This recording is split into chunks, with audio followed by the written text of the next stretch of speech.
네, 어제 전한 설교가 좀 길어서 중요한 내용들을 압축해서 다시금 동영상을 여러분 동영상으로 말씀을 나누려고 합니다. 여러분, 우리가 살아가는 세상은 분리의 세상이기 때문에 각각의 존재들이 다 분리되어 있어요.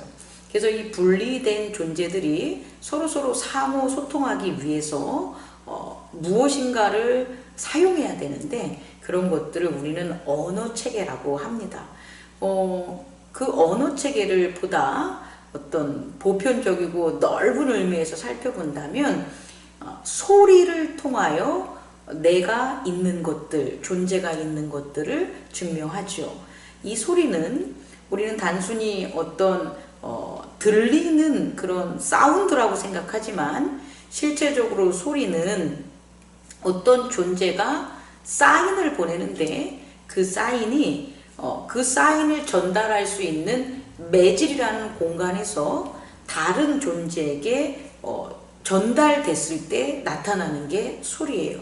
그래서 소리는 파동을 통해서 이루어진다. 그럼 이런 파동은 실질적으로 우리의 육체를 살펴본다면 어떤 우리 심장이 뛰는 것들, 그런 파동을 통해서 그게 운동하는 거라는 그런 형식적인 모양도 있지만, 그 파동을 발생하게 해서 그 파동이 심장 외에 다른 몸의 부분을 생명을 이렇게 지속되게 하는 역할을 합니다.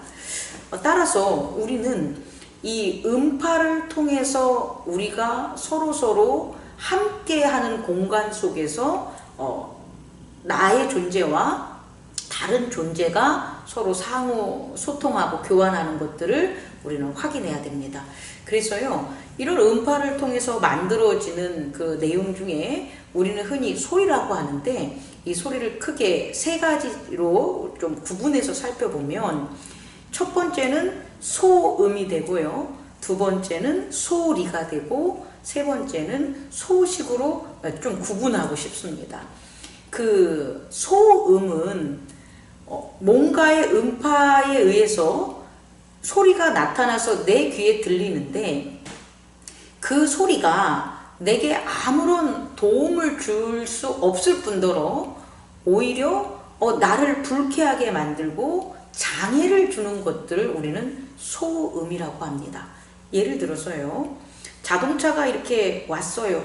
그런데 기다리던 사람이 타고 온 자동차 소리라면 그 소리가 기다려주고 집중되지만, 그게 아니라 막 아파트 앞에서 매번 이렇게 왔다 갔다 하는 그 자동차라면 그 소리 때문에 잠도 못 자고 불편함을 겪잖아요. 동일한 음파로 발생하지만 내게 해를 끼치고 전혀 도움을 안 주고 오히려 불쾌함을 발생시키는 그것을 우리는 뭐라 그러냐면 소음이라고 합니다. 두 번째는 음파로 발생한 소리가 있는데 동일한 거예요. 이 소리는 내게 상관이 없는 거예요. 소리가 나도 그것이 나를 해롭게 한다든지 나를 기쁘게 한다든지 나에게 어떤 영향력을 미치지 않는 소리가 있어요. 그걸 우리는 소리라고 합니다. 그래서 이 소리는 내게 상관이 없기 때문에 그저 존재하는 자가 있구나 라는 정도를 알면 되는 거죠. 우리가 뭔가를 하고 있는데 어떤 아이가 웃으면서 지나가요. 그럼 그 소리, 음파를 말한 소리를, 웃음소리를 들으면서 우리는 아이가 지나가는구나 라고 하지, 그 소리가 내게 어떠한 소음으로 작용하거나 소식으로 작용하진 않겠죠. 자, 세 번째는 소식이 있습니다. 소식은 한자적 의미에서 살펴보면 사라질 소자에 쉴 식자예요. 사라지는 특징이 있고 또 하나는 숨을 쉬는 거에 대한 특징이 있어요. 다시 말해 소식은 기다리는 거예요. 소식은 내가 리스닝, 들으려고 주의하고 기다리는 마음을 쏟았을 때에 나타나는 소리들을 우리는 소식이라고 합니다. 그럼 소식은 나로 하여금 이익과 즐거움과 유익을 줄 수 있는 것, 바라고 고대하는 그런 음성, 음파를 우리는 소식이라고 할 수가 있겠죠. 자, 첫 번째, 우리가 이렇게 살아가는데 분리의 세계에 살기 때문에 우리들은 음파를 통한 소리로 상호 소통한다. 그런데 그 소리는 세 가지로 듣기 싫고 짜증이 나는 소음이 있고, 그리고 나와 상관없는 소리가 있고, 그리고 내가 고대하고 나에게 영향을 미치는 소식이 있다라는 것들을 첫 번째로 전합니다. 그럼 두 번째로는 이 소식이요, 내게 영향을 미쳐서 만드는 게 있다라는 거예요. 우리는 왜 소식을 기다리냐는 거예요. 아들을 군대에 보낸 부모는 아들이 보낸 편지를 기다리죠. 그 소식을 기다리죠. 혹은 전화를 기다리는 거예요. 왜 기다리냐면 그 아들의 소식이 내 삶의 변화, 내가 어떤 일을 방향을 진행할 수 있게끔 만들어지는 어떤 동기, 원동력, 에너지가 된다는 거죠. 자, 면접을 간 그 사람이, 면접관이 얘기를 하죠. 면접을 다 끝내고 일주일 후에 연락을 드리겠습니다. 그러면 면접을 본 사람은 일주일 동안 그 소식을 기다리는 거예요. 그래서 소식을 받은 다음에 합격됐습니다 라고 하면 합격된 상황에 따라서 내가 일을 하는 게 발생한다. 불합격됐습니다 라고 소식을 들으면 불합격한 그 상황으로 또 내가 일을 하게 된다는 거죠. 자, 두 번째로 전합니다. 우리는 왜 소식을 기다리냐면 그 소식이 나의 이익과 즐거움과 유익에 밀접한 나의 삶의 관계가 있기 때문에 우리는 소식을 기다리는 거고, 그 소식으로 인하여 우리가 할 수 있는 게 뭐가 되냐면 일의 방향과 위치가 바뀐다고 변동되기 때문에 우리는 소식을 기다리는 겁니다. 오늘 마가복음 1장에 보면 하나님의 아들 예수 그리스도의 복음의 시작이다 라고 마가복음의 저자는 그 서문을 열고 있습니다. 다시 말해서 마가복음은 하나님의 아들로서의 예수 그리스도가 복음을 전한 거니까 굿뉴스, 소식을 전하는 거예요. 예수 그리스도가 전한 하나님 나라의 소식, 복음, 굿뉴스를 마가복음에서는 얘기하는 거예요. 그렇다면 앞에서 전한 그 얘기들과 적용해 본다면 이 예수 그리스도의 그 하나님의 아들이 전한 복음이 어떤 사람에게는 뭐가 될 수가 있습니까? 소음이 될 수가 있는 거죠. 듣기 싫어. 야, 그런 말 하지 마. 너 계속 그렇게 소음 그렇게 발생하면 너 죽여버릴 거야 하는 사람이 있는 거예요. 그래서 어떻습니까?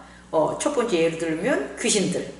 당신이 누구시, 하나님의 아들이요, 당신이 나와 무슨 상관이 있는데 자꾸 나에게 찾아옵니까? 당신이 나한테 뭐라 하십니까? 라고 귀신들이 얘기하잖아요. 그럼 귀신들에게 있어서 예수 그리스도가 전한 하나님 나라의 음성은 뭐가 되냐면 소음이 되는 거예요. 또 하나의 부류는 소리입니다.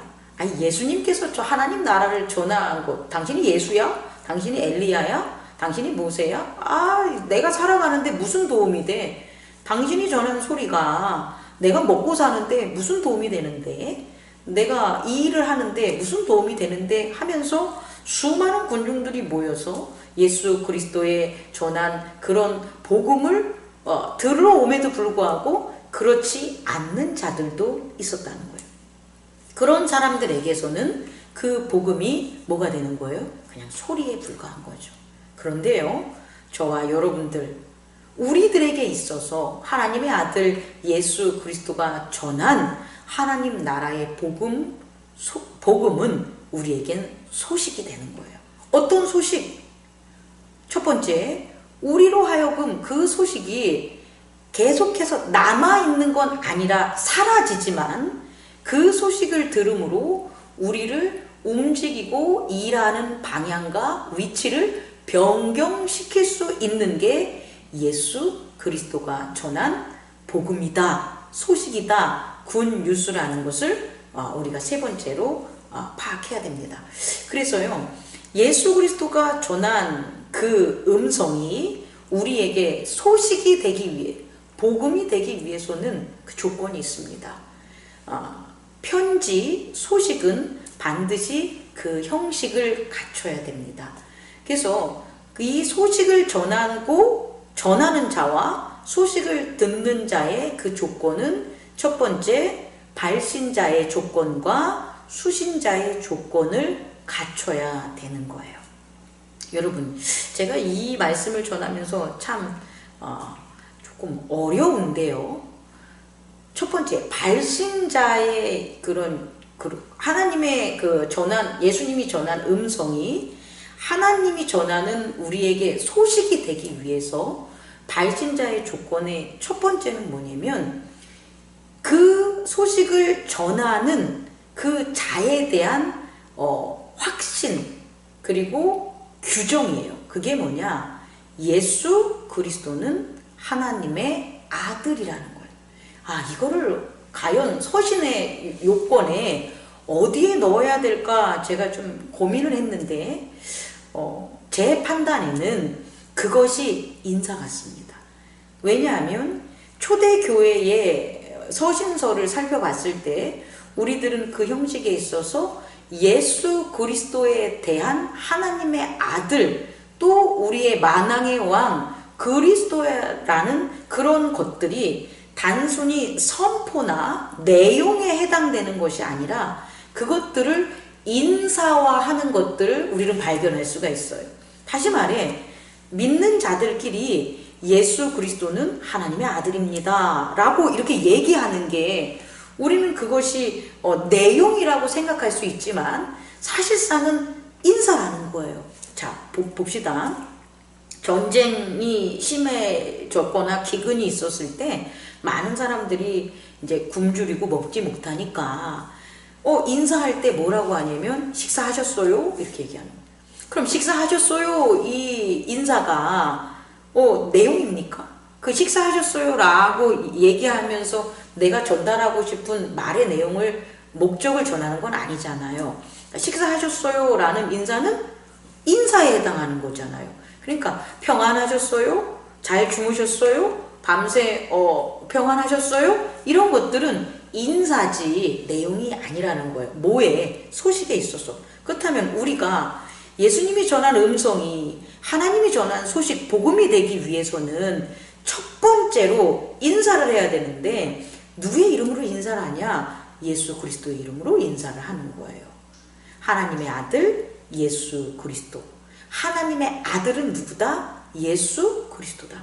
너무나 당연한 사실 같지만 믿는 사람들 사이의 인사는 반드시 이 인사가 돼야 되는 거예요.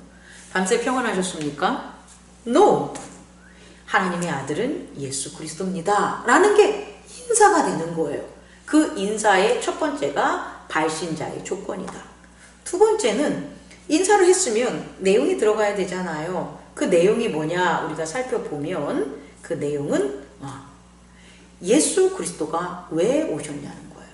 예수 그리스도는 우리의 죄를 사하시기 위해서 초림하셨습니다. 예수 그리스도는 두 번 오시는데 첫 번째는 오셨어요. 그게 초림이잖아요. 그 초림의 목적, 하나님께서 예수 그리스도를 보낸 목적, 그건 뭐냐? 죄사함입니다. 죄사함과 구원은 틀려요. 죄사함은 하나님께서 하나님을 소식을 듣게 할 수 있기 위해서 죄를 사하시는 거예요. 그러니까 예수님께서 이 땅에 오셔서 우리의 죄를 안 사해 주셨다면 하나님의 음성과 소식을 들을 수가 없어요. 재림의 하나님의 소식, 구원과 심판을 전하시는 그 두 번째 소식을 우리가 듣기 위해서는 반드시 제사함의 소식이 먼저 돼야 되는 거죠. 그래서 하나님께서는 예수님을 우리에게 보낸 첫 번째는 내용은 예수님이 우리의 죄를 사해 주신다는 거예요.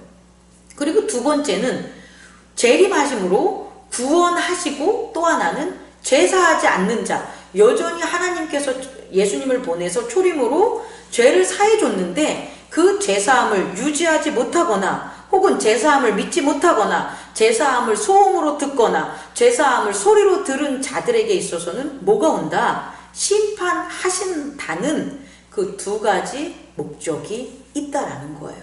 그게 발신자가 전한 목적이다. 세 번째는요, 하나님이 전한 이 복음, 다시 말해 굿 뉴스 편지에는요, 하나님이 임마누엘 임재하신다는 거예요. 이게 무슨 의미냐면요, 잘 들어보세요. 우리가 편지를 받았어요. 그런데 그 편지를 다 읽고 버립니다. 그러면 아무리 그 소식을 들었을 때에 그와 같은 숨쉬는 기쁨이나 즐거움이나 이로움을 되살리고 싶어도 뭐가 없으니까요. 편지를 버려버렸기 때문에 다시금 기억할 수가 없습니다. 그런데요, 편지가 한 통이든 100통이든 1000통이든 편지 받은 것들을 다 보관을 해요. 그리고 그 보관된 것들이 시간이 지난 다음이라도 꺼내서 읽어요. 그럼 그때 우리는 다시금 뭐하냐면 기억돼요. 우리의 의지가 그 오래전에 보낸 편지의 소식으로 말미암아, 복음으로 말미암아 기억됨으로 의지의 작용이 새로워지고 몸이 느끼고 행동하는 것에 변화를 준다는 거예요. 다시 말해, 소식이 오래전에 전해준 소식이라도 그 소식이 뭐하지 않는다면, 버리지 않고 간직한다면 그 간직한 소식들을 다시금 꺼내 봤을 때 우리의 의지작용과 우리의 몸의 사용은 변화된다는 거예요. 여러분, 이걸 꼭 기억하기 바랍니다. 그래서 예수 그리스도가 보낸, 하나님이 보낸, 예수 그리스도를 통해 보낸 그 편지, 예수 그리스도의 편지라는 그 발신, 그 편지를 우리가 복음을 기억하고 잊지 말아야 되는 거예요. 언제든 나의 죄사함은, 나의 세례는 중학교 때 받았어. 그런데 중학교 때 받은 그 복음을 우리는 잊어버리고 버려버린 거예요. 그래서 오늘날 다시 꺼내보려고 해도 그것들이 사라질 소식은 사라지니까 없어져 버린 거예요. 그런데 우리가 그 중학교 때, 고등학교 때 받은 세례 때의 복음을 우리가 기억하고 간직했다고 칩시다. 그럼 우리가 살아오는 삶 속에서 그 복음을 꺼내볼 때마다 우리의 의지와 우리의 행동에는 작용이 있다 없다 영향을 미친다는 거예요. 그래서 세 번째로 하나님의 임마누엘, 하나님이 복음을 통해서, 발신자를 통해서 함께 한다는 것은 그 발신자가 갖춰야 될 세 번째의 그 임마누엘, 하나님이 함께 하시는 것을 위해서 보관해야 된다는 거죠. 복음을 듣고 잊어버리는 게 아니라 복음, 소식, 굿뉴스는 듣고 항상 간직해야 된다는 것을 여러분에게 전하고 싶습니다. 이게 발신자의 조건이라면 수신자의 조건이 있어요. 그와 같은 발신, 하나님의 소식은 아무나 듣는 게 아니라는 거예요. 어떤 이에게는 소음이 될 것이고 어떤 이에게는 상관없는 소리에 불과할 수 있습니다. 그렇다면 수신자의 조건을 갖춰야만 하나님께서 전해주시는 하나님의 아들 예수 그리스도의 복음이 우리에게도 여전히 변함없는 복음으로 작용할 수 있는 거예요. 그래서 수신자는 그럼 어떠한 조건이 있냐라고 오늘 마가복음 1장을 통해서 우리가 확인하면, 첫 번째, 제사함의 세례를 받아야 됩니다. 제사함의 세례를, 그게 물로 받던, 성령 세례를 받던 제사함의 세례를 받아야만 예수 그리스도의 복음이, 예수 그리스도가 전하는 음성, 하나님의 바이블, 그런 말씀들이 우리에게는 소식이 되는 거예요. 근데 우리가 제사함의 세례를 받지 않거나 성령 세례를 받지 않으면 예수 그리스도의 음성이 소리나 혹은 소음에 그렇게 불과하는 것으로 변할 수 있다는 것을 깨닫는 저와 여러분 되기를 원합니다. 그래서 우리는 제사함의 세례를 반드시 교회를 통해서 받아야 되고, 교회의 예배와 공동체 활동을 통해서 우리는 성령의 세례를 받아야 돼요. 근데 그 성령 세례가 은사나 성령 충만함의 달란트적인 직분과 사역도 있지만 가장 중요한 건 뭐냐면 성령이 우리를 통해서, 성령을 통해서 우리가 제사함의 확신을 받아야 돼요. 이례적으로 물세례, 교회의 입교를 통한 성도의 입교, 성도들이 되는 입교를 통한 세례는 한 번 이루어지지만 우리가 이 세상을 살아가면서 성령께서 죄사함을 하면서 느끼는 회개는 지속적이고 연속적이어야 된다는 걸 여러분에게 전하고 싶습니다. 교회에서 한 번 세례를 받고 또 받고 또 받고 또 받고 교회에서 그렇게 하는 건 아닙니다. 그러나 성령께서 우리가 죄를 질 때마다 성령께서 우리에게 죄를 사하고 고백하고 사해질 수 있는 성령의 세례는 우리는 날마다 풍성하게 받아야 된다는 것. 그래야만 하나님 나라의 복음, 굿 뉴스를 날마다 깨닫고 우리가 운동하고 우리의 일의 변화와 방향들이 변화된다는 것. 죄에서 변해져서 의로운 일로 향할 수 있는 그런 역할들이 가능해진다는 것을 전하고 싶어요. 그래서 수신자의 조건에는 반드시 제사함의 세례가 들어간다. 두 번째, 수신자의 조건에는 시험을 받아야 됩니다. 시험 받는 걸 두려워하지 마세요. 첫 번째, 수신자가 제사함의 세례를 통하여 영이 살아나서 영이 제단에서 하나님과 활동한다면 두 번째 조건으로는 시험을 받아야 돼요. 시험을 받는다는 것은 이기적인 에고의 의지를 자꾸 부서지고 이타적인 예수 그리스도의 자기 희생의 의지가 자꾸 살아나는 거예요. 시험에서 승리한다는 것은 예수 그리스도의 의지는 더욱더 강해지는 거고 나의 겉사람의 에고의 의지는 더욱더 약해지는 것. 그게 시험을 받는 거예요. 이게 수신자의 조건이에요. 하나님을 섬기면서 복음을 들으면서 시험 받지 않는다? 아, 나는 늘 평안합니다. 나는 늘 굿합니다. 잘못된 거예요. 시험을 받아야 돼요. 그런데 그 시험이 어떤 이 세상을 살아가는 것에 있어서의 시험이 아니라 내 의지를 내려놓고 예수 그리스도의 의지, 자기 희생의 의지에 순종하는 그 시험이라는 거예요. 예수님께서 그렇게 굶주렸고 40일 동안 기도하셨는데 딱 나타난 게 천사들의 수종부터 나타난 게 아니라 뭐가 나타나냐면 사단이 찾아와가지고 너 배고프니까 이 돌을 떡으로 만들어라. 이게 우리에게 온다는 거예요. 우리가 힘들어서 시험을 받을 때 우리의 의지를 내려놓고 말씀으로 순종하는 예수 그리스도의 의지를 따라야 되는데 그때마다 시험이 오는 거예요.